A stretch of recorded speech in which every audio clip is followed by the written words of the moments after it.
আমি মোহাম্মদ আবুল হাসান শহীদ শাহরিয়ার হাসান আলভী বাবা।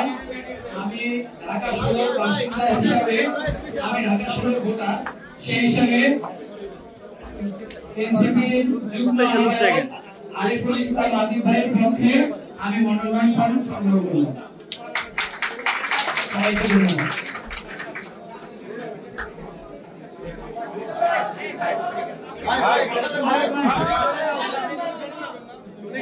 আসসালামু আলাইকুম।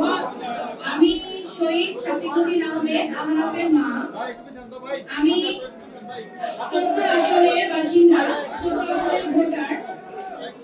আমি আজকে এনসিপি যুগ্ম আহ্বায়ক, সিনিয়র যুগ্ম আহ্বায়ক আরিফুল ইসলাম আদিবের মনোনয়নপত্র গ্রহণ করলাম এবং সকলকে তার জন্য দোয়া চাচ্ছি আমি সকলের কাছে, এবং আমিও অনেক অনেক শুভকামনা দিচ্ছি আরিফকে। ধন্যবাদ। আপনারা দেখছেন যে আমাদের দুজন শহীদ পরিবার তারা যে দায়িত্ব নিয়ে আমাদের থেকে করছেন, সেই তাদের যে দায়িত্ব আমার উপর দিয়েছেন সেটা যেন আমরা সুষ্ঠুভাবে পালন করতে পারি। আপনাদের কাছে দোয়া চাই, শহীদের আকাঙ্ক্ষা এবং শহীদের যে আকাঙ্ক্ষা সেটা যেন আমরা বাস্তবায়ন করতে পারি এবং সেটা যেন আমাদের দোয়া করবেন। সবাইকে ধন্যবাদ।